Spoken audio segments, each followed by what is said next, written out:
Ya, genial. Entonces, ahora mismo parto el cronómetro para poder cumplir con mis 10 minutos. La verdad es que esta es una historia que queremos contarles con Rafael, en donde, que al menos yo, no puedo hablar por Chile, mi nombre es Cristóbal Barros, soy coordinador para Sudamérica del Departamento Interior a través del programa Asistencia Técnica Internacional, en donde mi colega es Fátima y por supuesto nuestra jefa es Cristina Kitsch. Así que desde ya muy agradecidos por este espacio, porque compartir experiencias, lecciones y un proceso como este, a nosotros, bueno, nos llena de alegría, pero la expectativa es que sirva como aprendizaje. Entonces, ¿cuál aprendizaje que desde nuestra perspectiva, desde el Departamento de Interior son relevantes? Primero, la importancia, obviamente, de la colaboración internacional.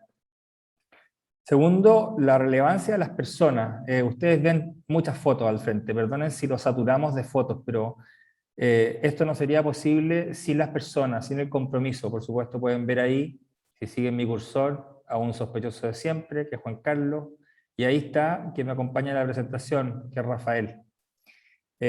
Otro aprendizaje es el significado del pensamiento creativo. Muchas veces los abogados, y hablo por nuestro gremio, Juan Carlos, tenemos a tener un pensamiento lineal, estructurado y sumamente árido. Y creo yo que un aprendizaje del pensamiento creativo es que ayuda mucho en el avance legislativo. Y por último, el reconocimiento de la importancia de la sensibilización a la hora de avanzar en legislación a través de la opinión pública y los líderes de opinión. La agenda es bien ambiciosa, yo me voy a dedicar al marco cooperación, luego Rafael va a dedicarse a la ley y juntos vamos a tratar de ver los desafíos. Básicamente el programa Asistencia Técnica Internacional del Departamento Interior colabora con el Comité CITES desde el año 2014 en un conjunto amplio de actividades desde el punto de vista de fortalecimiento institucional, en donde uno de los ámbitos, por supuesto, es el desarrollo legislativo. El Comité Nacional CITES, como aparece explicado ahí, se constituyó en el año 2006. Su objetivo es servir de instancia de coordinación entre los distintos órganos que integran la institucionalidad. A diferencia de otros países, lo maravilloso y al mismo tiempo complejo de Chile es que tiene muchas instituciones involucradas dentro de la aplicación de CITES. El Ministerio de Relaciones Exteriores preside el Comité Nacional, como vamos a ver, y también es punto focal ante la Secretaría, y nosotros como DOITAP nos hemos coordinado con el Comité siempre a través del Ministerio de Relaciones Exteriores. Este es un pequeño esquema que explica la complejidad de la estructura legal institucional. Tenemos autoridad administrativa, donde no hay una, hay 4. Tenemos Servicio Agrícola y Ganadero, que es el que representa a Rafael el día de hoy, Ministerio de Agricultura, Servicio Nacional de Pesca y Acuicultura y Ministerio de Relaciones Exteriores. En autoridad científica tenemos al Instituto Nacional Forestal y a la Universidad de Concepción. Y autoridad de observancia tenemos a Carabineros de Chile, tenemos a Policía Nacional de Investigaciones y al Servicio Nacional de Aduana. Lo que aparece acá al lado son vínculos institucionales indirectos. Digo indirectos porque no están reconocidos dentro del Comité Nacional CITES, pero son sumamente importantes. Vamos a ver a propósito del tema penal, que el Ministerio Público es sumamente importante para la aplicación. Esta es una línea de tiempo en donde no tengo tiempo para explicar los detalles, pero tiene 3 puntos rojos muy grandes. Uno es cuando CITES surge, ¿no es cierto? Chile ahí tiene un puntito más chiquitito, que es cuando se hace parte. El 2010, que es cuando ingresa el proyecto de ley, que finalmente, voy a hacer spoiler, aprobado el 2016. Y esto, el 2015, que era, ¿cómo llamarlo?, el desafío, la amenaza, la reunión del comité permanente en donde la Secretaría de CITES nos había pasado una, como decimos en fútbol, una tarjeta amarilla, que si Chile no avanzaba a categoría 1, arriesgaba una prohibición de comercio. Y eso nos hizo nosotros como Departamento Interior empezar a considerar, como dice el norteamericano, pensar fuera de la caja para ver la importancia de crear una campaña de sensibilización. El diagnóstico 2014 sobre la suspensión de comercio y su implicancia eran 4, básicamente un daño a la imagen país. En 42 años de la CITES, solo 3 de los 180 países en ese entonces signatarios de la convención habían tenido una prohibición. Segundo, la prohibición de importación significaba problemas para negocios emblemáticos. Ahí hay algunos como el Buinzo y Selvaviva, que son negocios emblemáticos en el ámbito de mostrar especies desde el punto de vista educativo y por supuesto desde el punto de vista de comercio. Prohibición de exportación de especies para pueblos indígenas, principalmente altoandino, y perjuicio para las industrias emergentes como la del bosque nativo a través de especies o producción no maderable.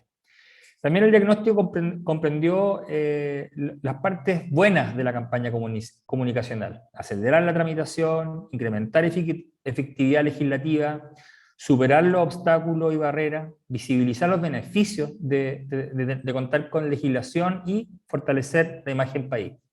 ¿Cómo empezamos a ver el tema de la campaña?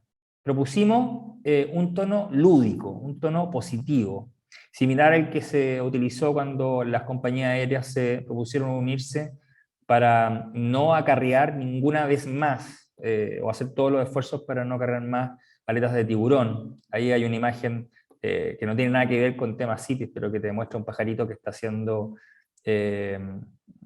contaminado por gases. Y por el otro lado, no tenemos nada contra las campañas que son de denuncia.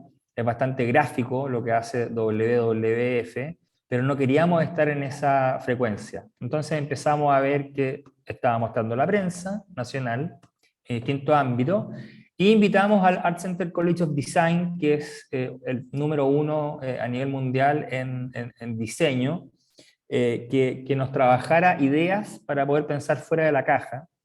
Ellos son los que diseñan, si les gustan Star Wars, algunos de los principales protagonistas, como Arturito, y nos diseñaron distintos elementos de intervención, tanto en medio público, como en digital, como una idea de los origamis, como intervenir el metro de Santiago, como intervenir espacios públicos, intervenir el aeropuerto.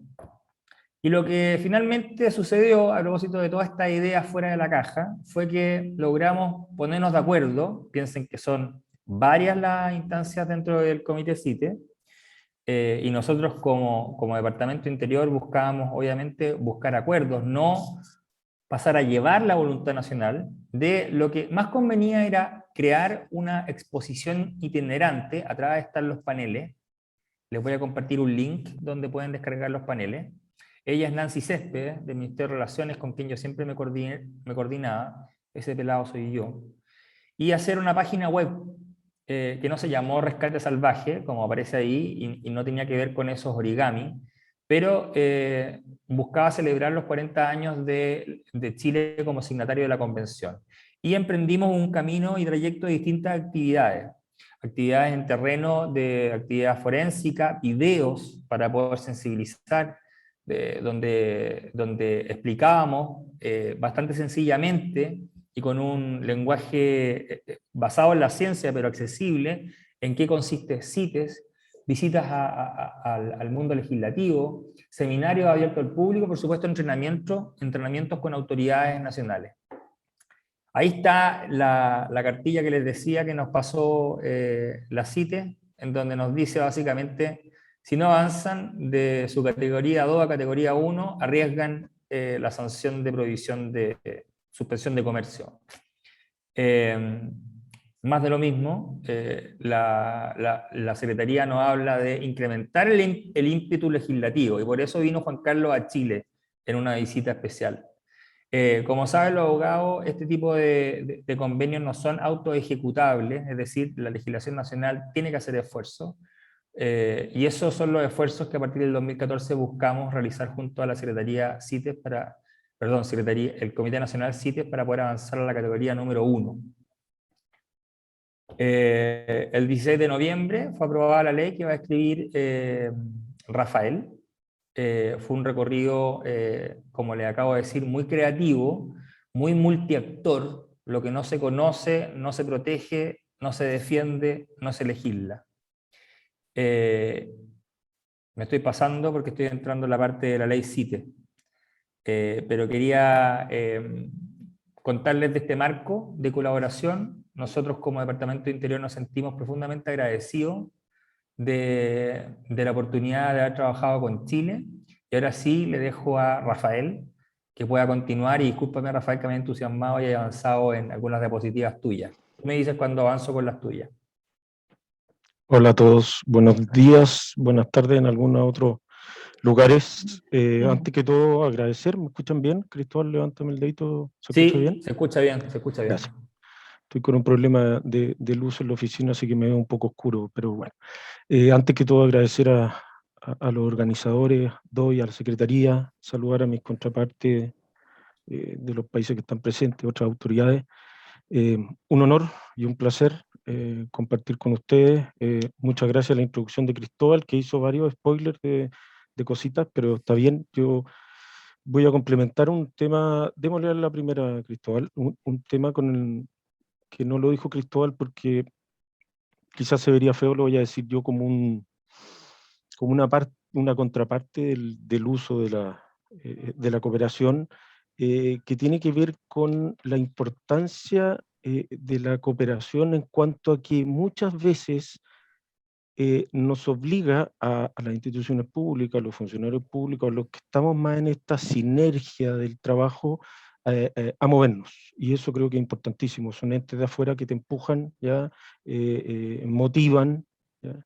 El carro de estas cosas que de repente la inercia muchas veces del trámite parlamentario o del trámite administrativo gubernamental es un poco tedioso, ¿ya? Así que en eso agradezco las gestiones y la eterna colaboración de Cristóbal y el equipo del DOI.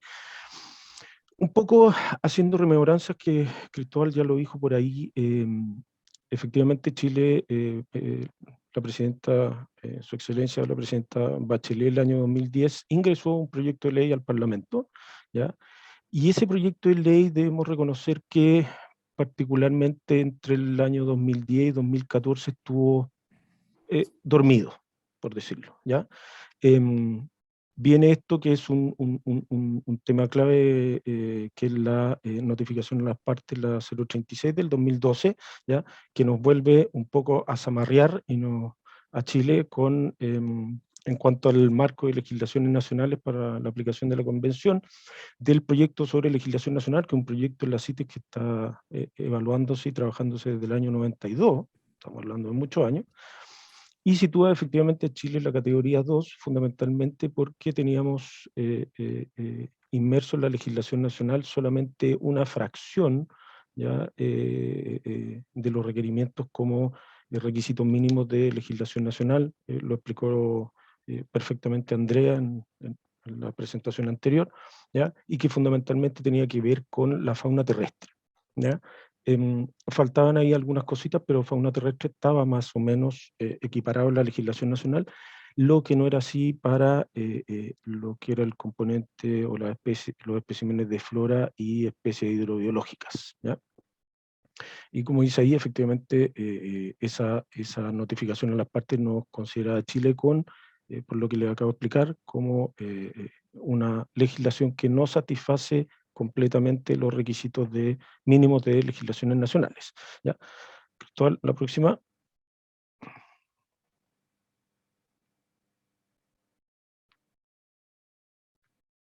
Póngale enter. Estoy tratando.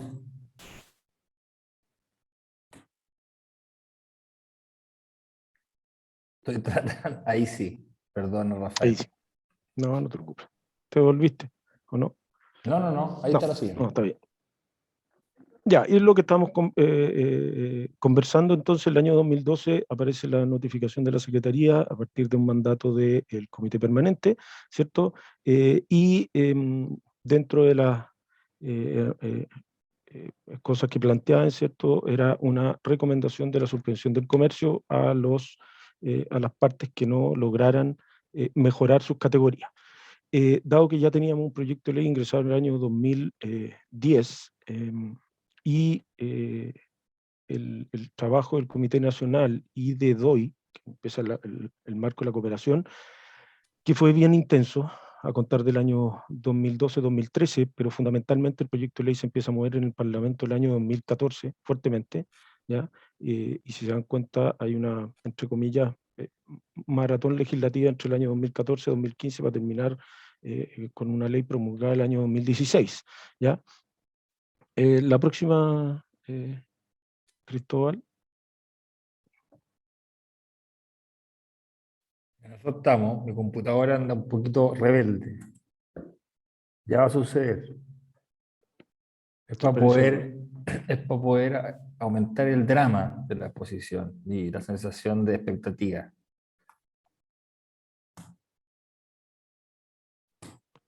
Tú dices que se parece al dueño de la presentación.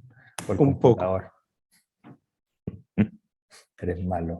Como un poco adelantando, como les digo, Cristóbal señaló el marco de la cooperación y lo que apoyó las gestiones, y durante el año 2014 y 2015, y fundamentalmente durante el año 2014, no voy a explicar, si alguna parte o un colega está interesado, nos comunicamos, yo se lo puedo explicar, pero por interno, pero cuál es la ruta chilena para la generación de normativa en el Parlamento, ¿ya? Este proyecto de ley ingresó a través nosotros tenemos dos cámaras, la Cámara de Diputados y el Senado, ingresó por la Cámara de Diputados, ¿ya? Y durante esa tramitación tuvo visita en tres comisiones: la Comisión de Agricultura, la Comisión de Hacienda, que fundamentalmente ve los aspectos más de tipo presupuestario y de gasto, ¿ya? Y la Comisión de Medio Ambiente. Pero fundamentalmente todo se hizo el trabajo en la Comisión de Agricultura, y ahí contamos con el agradable apoyo también de Juan Carlos Vázquez, de la Secretaría, en algunas presentaciones en esa comisión. Y también, Cristóbal lo explicó anteriormente, la institucionalidad o cómo funcionamos en Chile. En Chile somos 4 autoridades administrativas, ¿ya? Una, el Ministerio de Relaciones Exteriores, que es fundamentalmente el punto de conexión y punto focal político, por así decirlo, de la Convención en Chile y de comunicación con la Secretaría, y 3 instituciones que somos los más operativos, por así decirlo, ¿ya? Están las instituciones también, las autoridades científicas y las autoridades de observancia. Desde el año 2006 nos congregamos todos en el Comité Nacional CITES, por lo tanto tenemos una instancia de integración, conversación y de traspaso de información que ya lleva muchos años y funciona muy bien. En los últimos años, a partir de la creación y la promulgación de la ley CITES, además, se generó, entre comillas, en paralelo, un comité penal CITES, que conlleva también a un trabajo más de tipo penal con las autoridades de observancia y el Ministerio Público, ¿ya? Y como les digo, el año 2014 se participa fuertemente en las modificaciones. Esto era una legislación, como les digo, el proyecto se había presentado en el 2010, tuvo varias indicaciones en su trámite legislativo por parte tanto de instituciones de la Cámara de Diputados como del gobierno, ¿ya? Bueno, obviamente ahí está lo que señalaba anteriormente Andrea, que debía cumplir con esos 4 requerimientos del documento 28 señalado en la COP12, ¿ya? Que era la designación de autoridades nacionales CITES, establecida en la legislación, eso está contemplado en la legislación nacional chilena, prohibición de comercio en contravención también, penalización del comercio ilícito y la autorización para la confiscación de especímenes comerciados o poseídos ilegalmente. Y esto de tramitaje termina legislativo el 16 de noviembre del año 2016 con la publicación de lo que llamamos comúnmente en Chile la ley CITES, pero con su codificación de la ley número 20.962, ¿ya? Y su objeto, que está establecido en el artículo primero, es regular las obligaciones asumidas por el Estado chileno como parte de la Convención CITES, ¿ya? Y que fue aprobada desde el año 1975, que Chile es parte, ¿ya? Y hace una salvaguardia, eso sí, que excluye del ámbito de aplicación de la ley CITES los aspectos de sanidad animal y vegetal, ¿ya? Los que se rigen por la legislación especial existente. El título 2, perdón, de la ley CITES designa la autoridad administrativa. En este caso designó al Ministerio de Agricultura como autoridad administrativa en flora terrestre.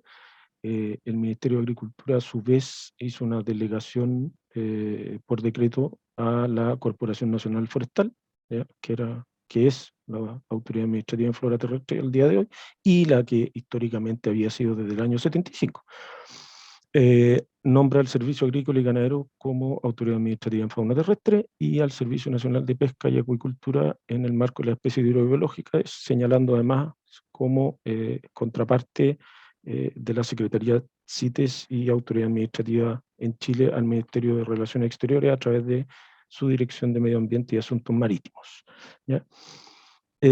La ley no determinó tácitamente o nombradas por la norma las autoridades científicas, dado fundamentalmente, esto fue un tema bien discutido también, de la rigidez que tiene una norma de alcance legal. O sea, si teníamos que cambiar o incluir alguna autoridad científica, el marco de modificar una ley es muy engorroso.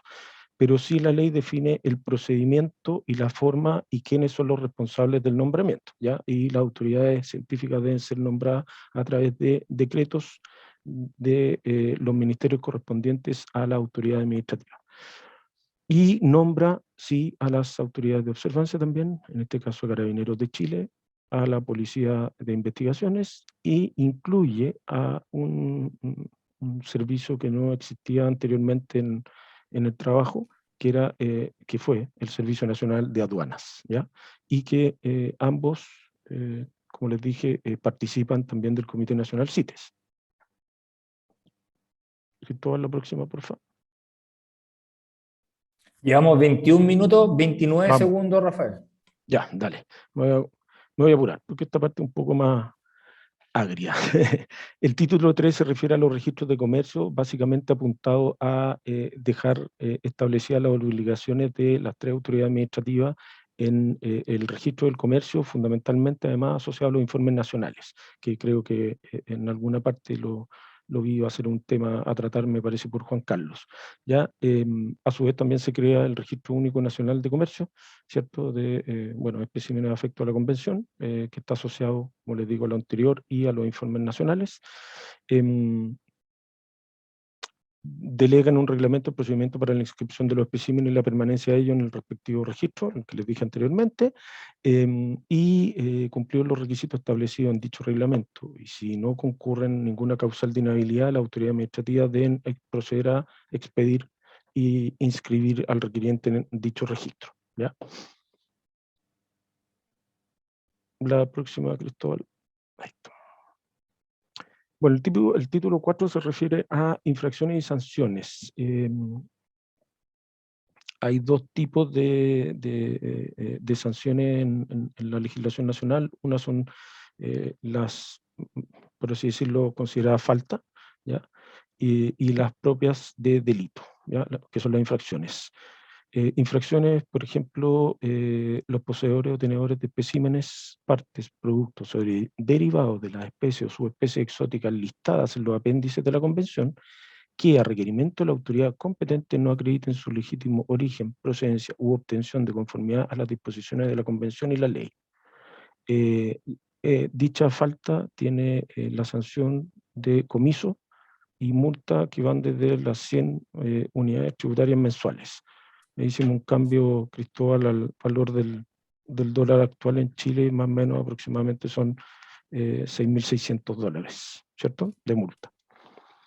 Y en cuanto al delito, fundamentalmente son más o menos, si no recuerdo mal, son 3 las hipótesis de ingreso: la introducción al territorio nacional o el que extraiga del país, ¿ya?, especímenes, parte, producto derivado de la especie o subespecie exótica, incluidos los apéndices, por lugares no habilitados o no presentándolo a aduana. Eso quiere decir que pasa por un punto habilitado pero no lo presenta, ¿ya?, no pagando los derechos de impuestos y demás gravámenes cuando corresponda, ocultándolos, ¿ya?, o utilizando documentación falsa, adulterada o parcializada, o sin los correspondientes permisos y certificaciones que acrediten su legítimo origen, procedencia u obtención.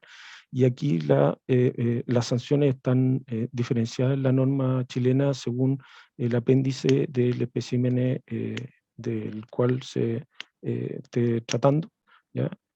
Va desde el presidio menor en su grado medio hasta como tope por un apéndice 1, y en el caso del apéndice 3, prisión en su grado máximo, y una multa de 670 a $3.000 más o menos, y siempre se aplica el comiso de los ejemplares, ¿ya? De los especímenes, perdón. También como una hipótesis de delito está el que venda, ofrezca para la venta, exponga o exhiba al público con fines comerciales especímenes, partes, productos derivados de la especie, subespecie, incluida en la convención, y esta tiene una sanción de presidio menor en su grado mínimo, entre los 61 días a 3 años, más una multa de 100 a 200 UTM, ¿ya? Y siempre el comiso de los ejemplares. Y el que almacene, custodie, transporte y distribuya con fines comerciales especímenes, partes, productos derivados de las especies, incluidos los apéndices de la convención, y que a requerimiento de la autoridad competente no acredite su obtención o legítima procedencia, ¿cierto? Tiene prisión en su grado mínimo a medio, esto es de 61 a 31, a 3 años, y una multa de 100 a 200 UTM, y de nuevo siempre el comiso de los especímenes. Bueno, el artículo 12, lo importante es que establece agravantes, fundamentalmente la repetición y si está asociado a una asociación ilícita, perdón, para cometer el delito, es un agravante importantísimo, ¿ya? Y bueno, están asociados al Código Penal y fundamentalmente al Código Aduanero, las sanciones y las faltas. Y por último, establece que el Ministerio Público, el órgano chileno con competencia para conocer e investigar los delitos, podrá requerir y otorgar cooperación y asistencia internacional mediante los canales dispuestos por la misma convención, ¿ya? Para el buen resultado de las investigaciones. Cristóbal. Sí, aquí entramos Bueno, a los desafíos. aquí entramos a los desafíos, exactamente. A ver, ¿empiezas tú, Cristóbal? ¿Disparas tú, disparo yo? Disparo yo. En lo penal, si bien, disculpen, nos pasamos 7 minutos, pero esto es la última. En lo penal, si bien se innova, ¿no es cierto?, al establecer un nuevo tipo penal o un tipo especial que se denomina contrabando, la ley aduanera ya establecía contrabando, no comprende penas disuasivas en términos similares a las recomendaciones de la Convención de Palermo, que ya lo estaba diciendo antes, porque son penas efectivas de 4 años hacia arriba. Como vimos, no es el caso chileno. Así como tampoco técnicas especiales de investigación. Esto fue ampliamente conversado, y disculpen si con esto me disculpo ante Chile si quiero susceptibilidades, pero creo que no es un problema solo de Chile, sino que Latinoamérica, con la experiencia reciente de dictadura, cualquier tipo de restricción de libertades personales, como entregas controladas, informantes, intervenciones telefónicas, son muy excepcionales. Entonces, no hubo acuerdo para lograr incluir técnicas especiales de investigación. Por último, el delito contrabando no incluye a especies nativas, es decir, de Chile, que se extraigan del país. Todo está dentro de lo exótico. Y se radica la acción penal solo en aduanas, o sea, el Ministerio Público no puede por sí mismo iniciar la investigación. Tiene que esperar a que aduanas le diga, ok, vamos a revisar el contrabando. La segunda no puedo dejar de decirla, discúlpame Rafael, pero el ámbito de la cooperación institucional, tanto internacional como nacional, es súper importante. O sea, el Comité Nacional CITES, como dijo Rafael, son 10 entidades. O sea, en el caso norteamericano es solo el Fish and Wildlife Service. No digo con eso que sea fácil, porque es un mundo el Fish and Wildlife Service, pero nos van a reconocer, y aquí hablo como chileno, que coordinar 10 instituciones no es fácil. Y aquí te dejo las últimas dos, si quieres a ti, Rafael. Sí, y reforzando un poco lo que decías tú, Cristóbal, también en el marco de la cooperación, yo también señalaría un poco la cooperación internacional. Juan Carlos al comienzo habló un temita que viene a futuro y que efectivamente ha sido bien discutido en el marco de la convención, que es la digitalización de los permisos, ¿ya? Creo que ahí, como Latinoamérica, estamos un poco al debe, ¿ya? Y creo que nos falta coordinarnos ahí un poco para la generación de eso, por ejemplo. Ahí hay otro desafío. que no tiene tanto que ver con la normativa, pero es un desafío al fin y al cabo. En el ámbito del cuidado animal, efectivamente, hoy día la norma lo dejó, la ley CITES lo dejó un poco amparado en otra norma muy anterior a la ley CITES y que era la que incluía aspectos de especímenes CITES en dicha norma, que es la ley comúnmente llamada en Chile la ley de caza, la 19.473, ¿ya? Donde ahí se regulan los centros de rescate y rehabilitación. ¿Ya? Pero efectivamente tenemos que avanzar en el tema del cuidado animal, del transporte, la logística, las coordinaciones para una pronta devolución a estados en el caso que haya acuerdos de devolución de especímenes, por ejemplo, etcétera, y la financiación de centros de rescate y rehabilitación. Y, bueno, siempre importantísimo el fortalecimiento de la frontera. Chile, por su condición geográfica, tiene muchísimos kilómetros de frontera, ¿ya? Y considerando la infraestructura aeroportuaria, puertos marítimos, etcétera, es un país que puede ser potencialmente ocupado fuertemente para la exportación de especímenes, no solamente del país, sino que de países vecinos. Y eso. Bien, discúlpenos que nos Nos hayamos pasamos un poquito, excedido. sí. Nos pasamos un poquito como bonus track y con esto yo me callo. Les voy a compartir por el chat algunos links que son relevantes y que pueden complementar la presentación. Así que los pueden ver por ahí. Así que muchas gracias por su tiempo. Gracias, Rafa, por participar conmigo en esta presentación. Y le devolvemos la palabra a Muchas los gracias a organizadores. todos. Sí, a ese momento, muchísimas gracias, señores, por ese profundo repaso del proceso. Como dijeron, no fue fácil ni corto, pero importante y al final exitoso. Ahora quiero dar la palabra a nuestra colega Miriam Mercedes Cedrán Quiliano de Perú para compartir con nosotros. Buenos días, buenas tardes, la experiencia en Perú con ese proceso. Gracias. Muchas gracias, señora Kish. Muchas gracias a todos. Muy buenas tardes, muy buenos días, según corresponda. Es un honor y un placer poder compartir esta mañana con ustedes. Quisiera hacer una presentación muy breve sobre... Permítanme un segundo.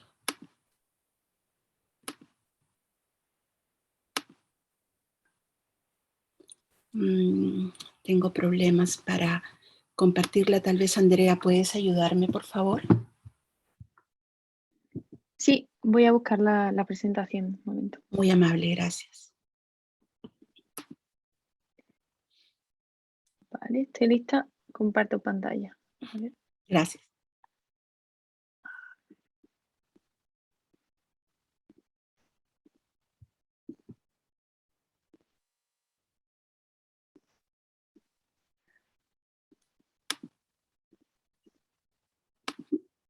Mientras viene la presentación, yo aprovecho para agradecerles a Cristóbal y Rafael por esa experiencia muy valiosa, porque es que exactamente donde se encuentra Ecuador y Belice ahora, y yo creo que es importante hacer un entrenamiento, pero también que de aquí salgan acciones y resultados concretos.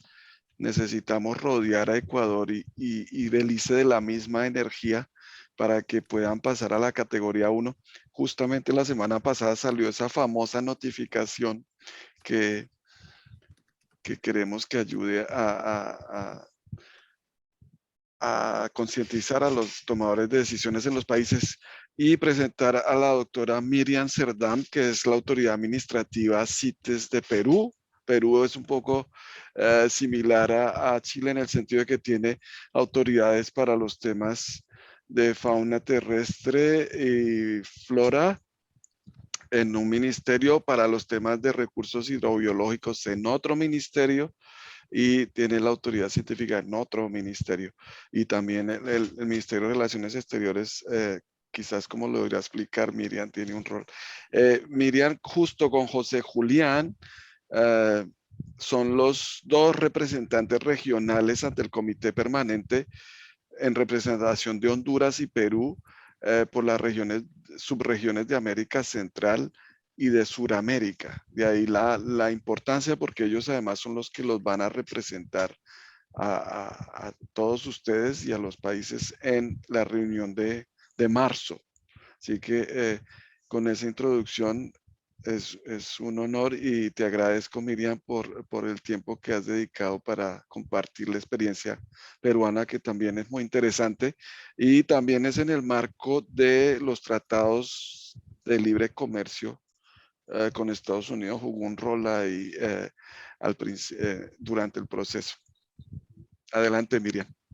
Muchas gracias, Juan Carlos. Nuevamente, buenos días, buenas tardes con todos. La presentación que voy a compartir con ustedes está muy acotada a las acciones específicas que ha desarrollado el país para incorporar el género Cedrela, las consecuencias de la inclusión del género Cedrela al apéndice 2 de las CITES, hace un par de años en la última COP, en el año 2019. Lo que yo quisiera ahora, la siguiente, por favor.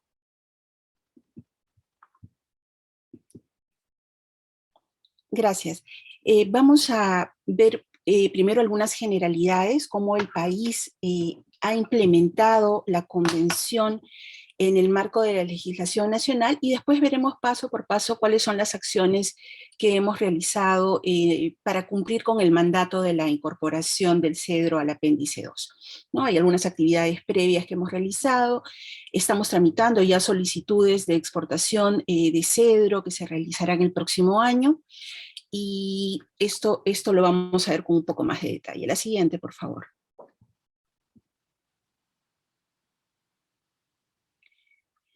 En nuestro país tenemos regulación específica para la implementación de la convención desde el año 2005. El año 2005 se aprobó un decreto supremo por parte del Ministerio de Agricultura, que es autoridad administrativa CITES para recursos forestales, recursos de flora y fauna terrestre. En el año 2008, este decreto supremo se actualiza, ¿no? Se actualiza, ¿por qué? Porque, como bien señalaba Juan Carlos, en virtud de la suscripción del Tratado de Libre Comercio con Estados Unidos, el capítulo ambiental de este Tratado de Libre Comercio recomienda al país el fortalecimiento de su institucionalidad ambiental. En el año 2008 se crea el Ministerio del Ambiente y señala a como el Ministerio del Ambiente se convierte en el punto focal para todos los acuerdos comerciales que tengan algún cariz ambiental también a partir de ese momento. Entonces, el Ministerio del Ambiente se convierte en el punto focal para todas las convenciones de tipo ambiental que antes habían estado a cargo de sectores, ¿no? El Ministerio de Agricultura, el Ministerio de la Producción, distintas instituciones. Estos dos decretos supremos reglamentan las disposiciones de la convención. Existen regulaciones generales, se establecen cuáles son las funciones de las autoridades administrativas y científicas CITES, se establecen y se designan a las autoridades de observancia y definen los procedimientos para la expedición de permisos CITES. Establece condiciones y requisitos para el comercio, tráfico y posesión de especies incluida en los apéndices 1, 2 y 3 de las CITES. La finalidad del reglamento es fomentar la capacidad de observancia de las CITES de tal modo que el comercio internacional de especies de fauna y flora se realice de manera responsable y en base a un aprovechamiento sostenible. Podemos pasar a la siguiente, por favor. En este esquema podemos ver el entramado complejo que lleva al país al cumplimiento de la convención. Es bastante similar a lo que hemos visto en términos de coordinación en la presentación que ha precedido la presentación de Chile. Tenemos como autoridad CITES Perú como punto focal al Ministerio del Ambiente a través de su Viceministerio de Desarrollo Estratégico de Recursos Naturales. En el Perú, la legislación sobre recursos naturales establece dos competencias para recursos naturales renovables. Por un lado, hablamos de recursos de flora y fauna terrestre que están a cargo del Ministerio de Desarrollo Agrario y Riego a través del Servicio Nacional Forestal y de Fauna Silvestre. Y para el caso de los recursos naturales renovables hidrobiológicos, flora y fauna acuática, la competencia es del Ministerio de la Producción. En el Perú, entonces, existen dos autoridades administrativas, el Servicio Nacional Forestal y de Fauna Silvestre y el Ministerio de la Producción. El reglamento CITES, estas dos normas que yo mencioné hace un momento, el Decreto Supremo 030, que fue después modificado por el Decreto 001-2008 del Ministerio del Ambiente, establece ya como autoridad científica al Ministerio del Ambiente a través de una de sus direcciones generales. El Ministerio del Ambiente tiene un soporte de expertos científicos que ya sean, son instituciones o personas con la capacidad científica, con el conocimiento suficiente para aportar este componente en la formulación y en el cumplimiento de las funciones que le toca al Ministerio del Ambiente como autoridad científica. La información de estos expertos científicos que son universidades, es la Universidad Nacional Agraria de La Molina, Universidad Nacional Mayor de San Marcos, la Universidad de la Amazonía, entre otras instituciones, proveen la información, por ejemplo, que utiliza el Ministerio del Ambiente para elaborar los dictámenes de extracción no perjudicial, ¿no? Que son la base que requerimos las autoridades administrativas para la emisión de permisos y para el cumplimiento de nuestras funciones. En este esquema también podemos ver al final a las autoridades de observancia. Las autoridades de observancia son el Ministerio Público, la Policía Nacional del Perú, la Superintendencia Nacional de Administración Tributaria y Aduanas, el organismo supervisor de forestal y de fauna silvestre, las Fuerzas Armadas y los gobiernos regionales.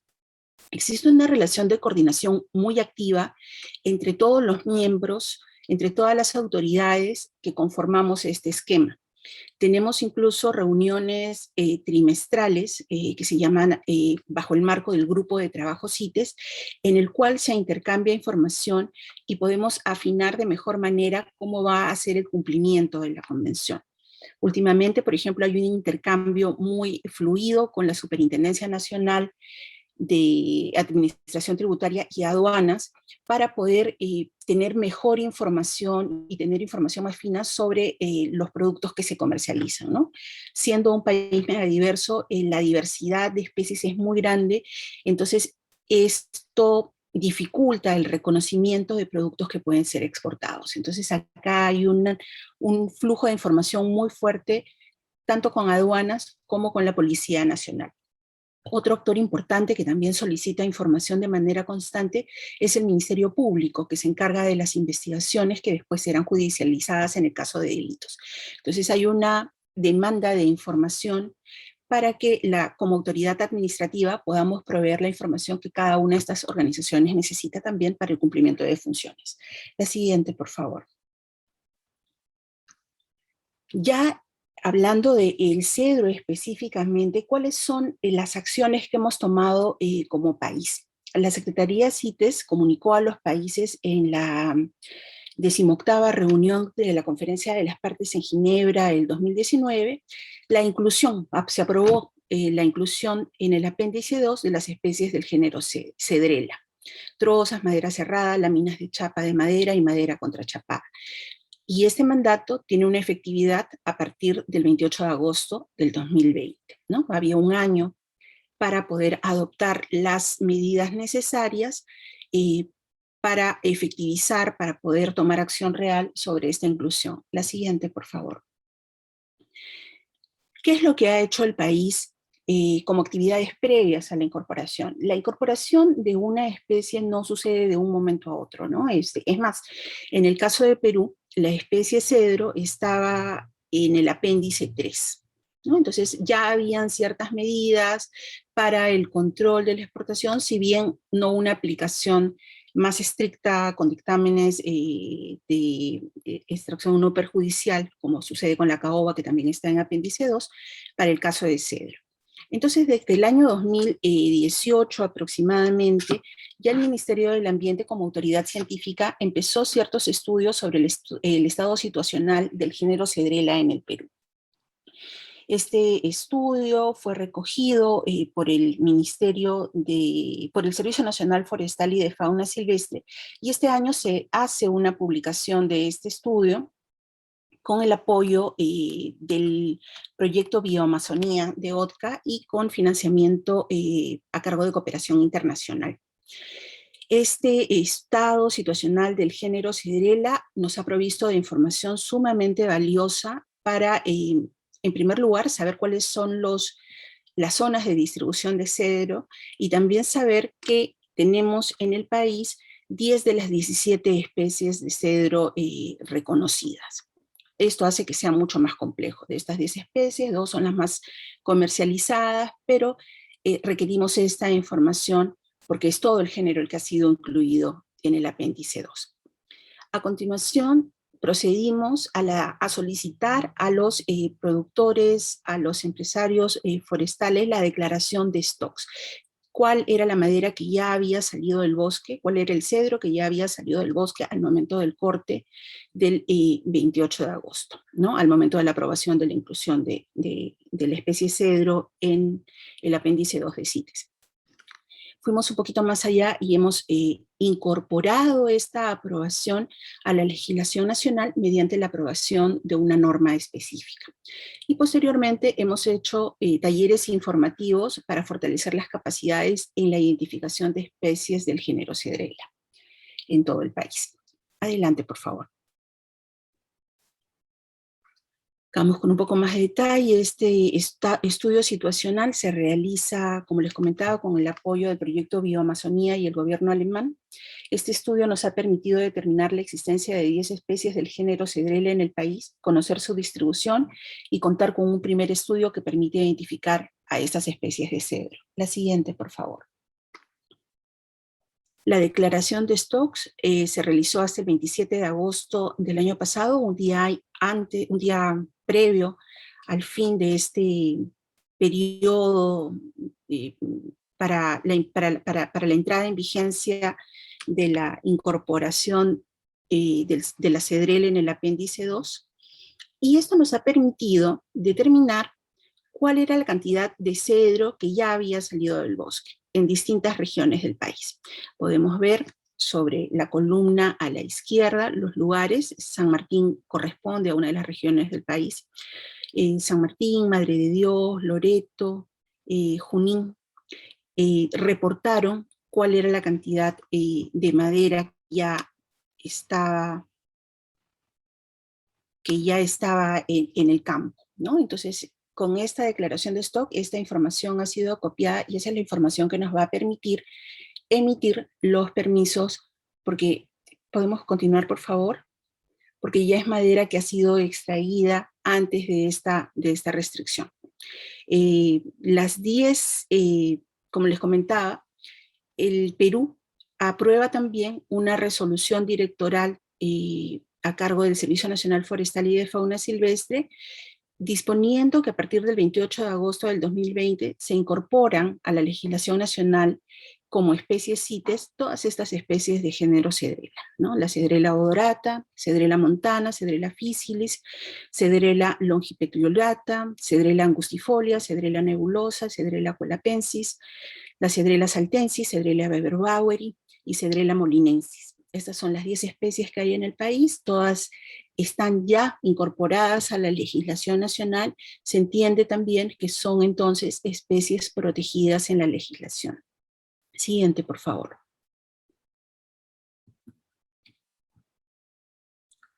Esta es copia de la resolución directoral que se publicó el año pasado, el 27 de agosto del 2020, en cumplimiento del mandato de incorporación de las decisiones de las CITES en la legislación nacional, en las respectivas legislaciones nacionales. Siguiente, por favor.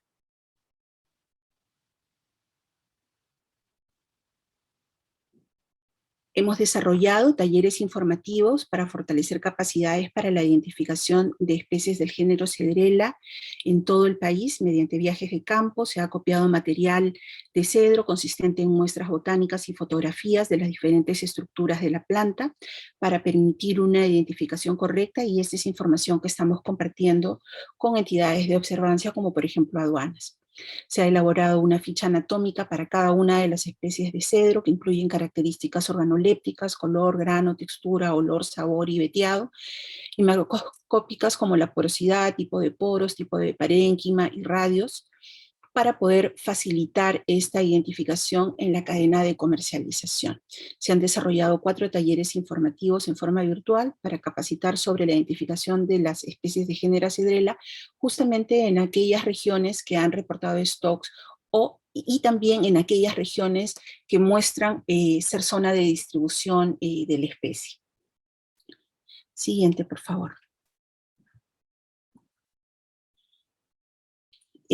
¿Cuál es el marco normativo que estamos aplicando? Cuando tenemos un solicitante que quiere exportar madera proveniente de cedro, esta exportación es regulada por el CERFOR con arreglo a las disposiciones sobre la materia.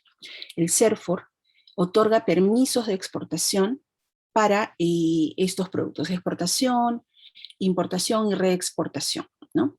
Entonces tenemos un marco general que está previsto en nuestra Ley Forestal y de Fauna Silvestre, en nuestro Reglamento para la Gestión Forestal y ahora específicamente para el cedro, en la Resolución Directoral 067-2020 aprobada el año pasado. Entonces esta es la legislación marco que nos permite, que nos habilita a la expedición de estos permisos CITES. Siguiente, por favor.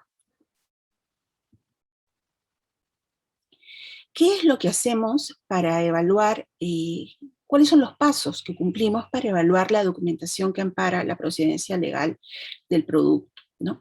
En primer lugar, verificamos la resolución que aprueba el Plan General de Manejo Forestal y el Plan Operativo. Verificamos que se haya realizado el pago por el derecho de aprovechamiento. En tercer lugar, verificamos la guía de transporte forestal al estado natural, ¿no? Esto es todavía la madera en trozas. Se verifica el libro de operaciones de la planta de transformación primaria, ¿no? Entonces se verifica que ha entrado la madera y que está saliendo ya después de haber pasado un primer proceso de transformación. Se verifica la guía de transporte forestal de la madera procesada hacia su punto de comercialización. En el caso de salida se verifica, bueno, a lo largo de toda la cadena se verifica la guía de remisión y factura de venta del producto en cada uno de los puestos de control por los que transita esa madera. Y en el caso del cedro vamos a verificar la declaración de stock y realizar la inspección ocular de los productos a exportar.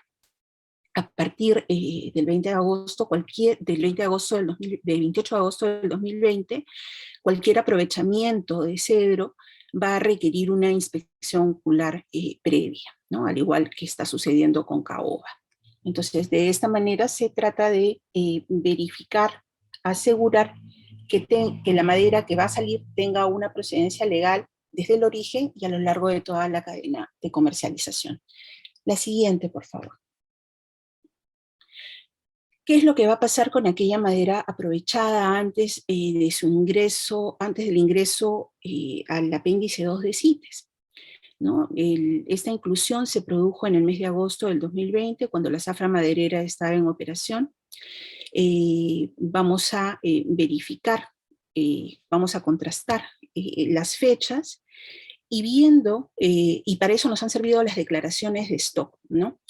Sobre esa cantidad de madera que ya salió, que ya hemos verificado de manera presencial, se van a emitir los certificados de especímenes preconvención antes de que ingresaran al apéndice 2, ¿no? Hasta poder agotar esta madera. Lo que estamos analizando es si vamos a dar un plazo para que esta madera pueda salir y hacer ya un corte definitivo. Y bueno, esos son los pasos que vamos a realizar como autoridad. La siguiente, por favor. Estas son las exportaciones de especímenes preconvención. Tenemos madera cerrada de cedrela montana, tableros revestidos de cedrela montana, tableros revestidos de cedrela fisilis. No hay una exportación enorme de esta madera. Esperamos que la inclusión del cedro en el apéndice 2 no influya en el comercio. Otra coordinación que estamos realizando en este momento es con nuestra autoridad científica, con el Ministerio del Ambiente, para que podamos contar de manera oportuna con los dictámenes de extracción no perjudicial respectivos para poder para poder basar la emisión correcta de nuestros permisos de exportación. La siguiente, por favor. Antes de concluir, estos son los pasos, estas son las medidas que hemos tomado con relación a la incorporación del cedro en apéndice 2. Sin embargo, yo quería mencionar un par de temas adicionales, que son el control que está realizando, o las regulaciones que fortalecen el comercio ilegal en el país, al comercio legal en el país. Este año, en abril pasado, 2021, acabamos de aprobar el reglamento de infracciones y sanciones para facilitar la aplicación de sanciones administrativas a cualquier ilegalidad que se produce.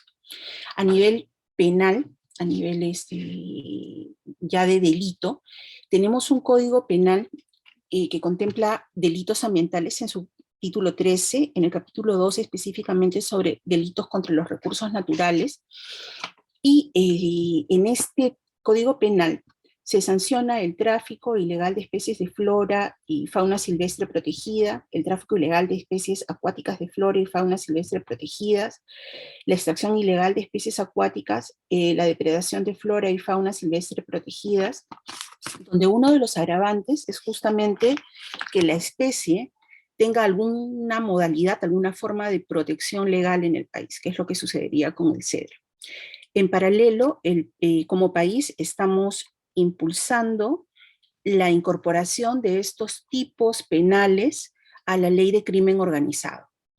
Hace 3 semanas ha sido la última presentación, hemos tenido cambio de gobierno, hemos tenido cambio de congresistas. En el caso del Perú, el Congreso es unicameral, y lo que queremos es que estos crímenes contra los recursos naturales puedan ser considerados crimen organizado, lo que facilitaría la investigación, ya no solamente de la falta, el delito cometido contra el recurso, sino nos permitiría acceder a información financiera, información bancaria, desmantelar redes, porque es lo que se necesita, una acción sólida y frontal frente a estos delitos. Con eso quiero cerrar mi presentación. Muchas gracias por la invitación.